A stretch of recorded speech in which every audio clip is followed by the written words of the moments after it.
Hi! It's been too hot to sew lately, so today I'm cooking instead because that's a much more cooling activity, right? I'm going to be making a recipe from this book. It's a very interesting book with recipes labeled as Portuguese or Portuguese style, published in foreign cookbooks from the 17th century to the 19th century. And it's a very yummy read overall.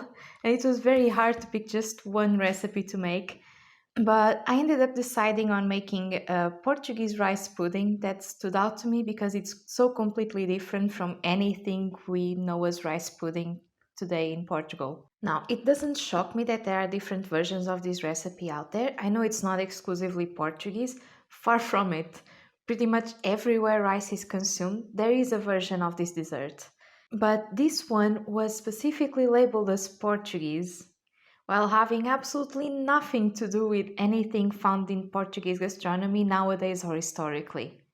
This is an extravagant thing with candied peels, raisins, pistachios. It's cooked in a cake mold, then becomes something solid that you can slice, and it's served with the decoration of orange wedges around it and an apricot and orange sauce that I'm going to skip because I'm very allergic to oranges. And just as a visual reference for those of you that don't have a Portuguese grandma, this is what rice pudding looks like in Portugal today. Not at all what I just described, right? I won't be making this version in the video, but in case you want to try it, which I recommend, you can find the recipe in the pinned comment. The recipe I am going to make comes originally from the 1864 version of the book La Cuisine Classique, written by the French chefs Émile Bernard and Urbain Dubois. Now, very little is known about Bernard, but Dubois started his career in Paris, working in different restaurants and hotels, and then went on to work as chef in different aristocratic houses all around Central Europe until he ended up as a head chef to the King of Prussia, where he found himself sharing that job title with Émile Bernard, and where they collaborated to write this book.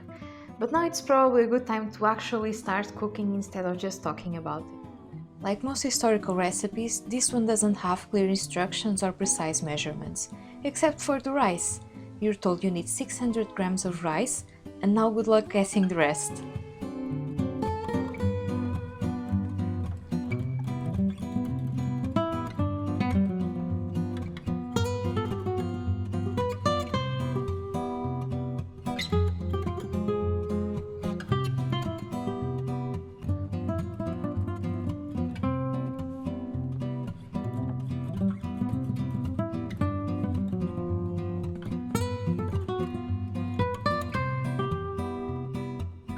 The first step is washing and cooking the rice in water.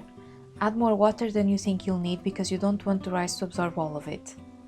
And while it cooks, let's talk a bit about the rice itself and its history in Portugal.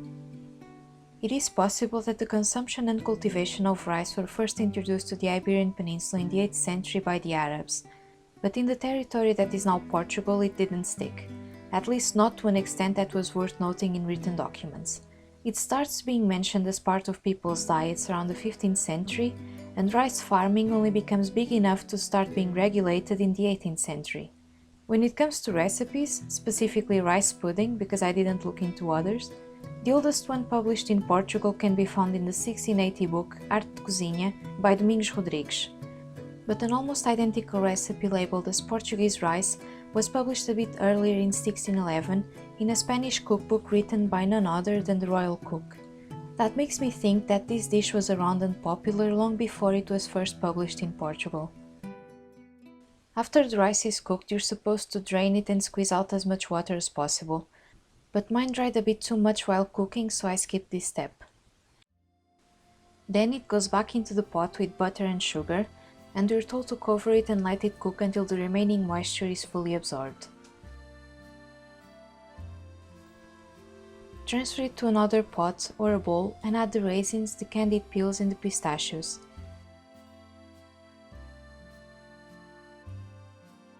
The recipe also tells you to add 2 tablespoons of orange sugar at this point, but I left that out to not push my luck.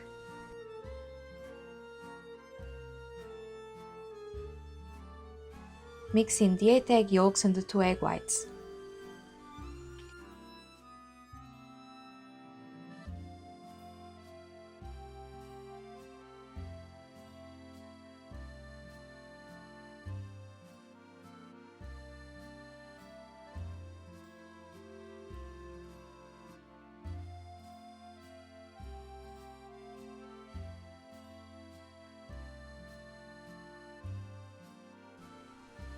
Now transfer it again, but this time to a cake mold that was supposed to be lined with paper, but I didn't have any and I tried my luck with just butter.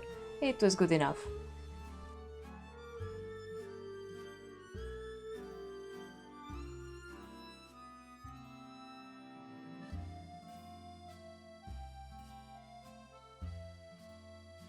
And cook it in bain-marie until it becomes solid. This takes a very long time and it's hard to know when it's done. I just used the toothpick test that you do in cakes and it was okay. I might have overcooked it a little bit, but not too badly. And when it's cool, unmold it and serve. And this is what it looks like. I think it could look better. It probably would look better with the orange wedges and fancy decorations with the orange and apricot sauce. That recipe doesn't tell you how to make, by the way.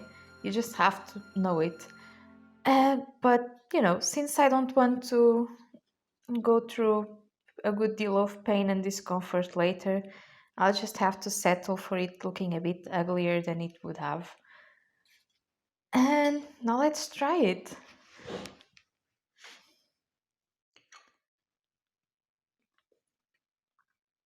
It is very good. I think I got the enough sugar, just enough. It's not too sweet nor too bland. It really, the 300 grams were the right spot. I think cooking the thing in bain-marie makes the rice a bit crispier, which is a very nice texture. And it tastes not a lot, but you really can spot the oranges. The orange peels really did flavor the whole sweet. Or maybe I'm just a bit too sensitive to that flavor because I'm always trying to avoid it. But it is very, very nice.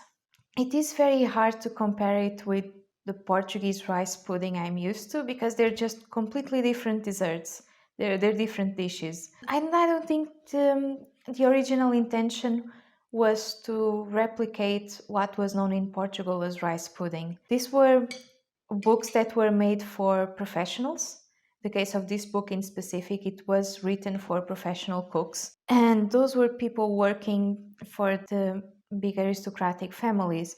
These desserts were not just something tasty, they were meant to be a full experience. And part of that full experience is also engaging your imagination and letting you imagine yourself traveling to a distant country full of sunshine and sweet oranges. And that's the idea that they were going for. I doubt they had any intention of actually replicating a Portuguese rice pudding, because they would have access to real recipes from Portugal, from their time, from the 18th century, 17th century. They could just choose. But they went for this instead, and it's very, very good. It's very, very tasty. And this is it. I had a lot of fun making this, and I hope you also enjoyed watching.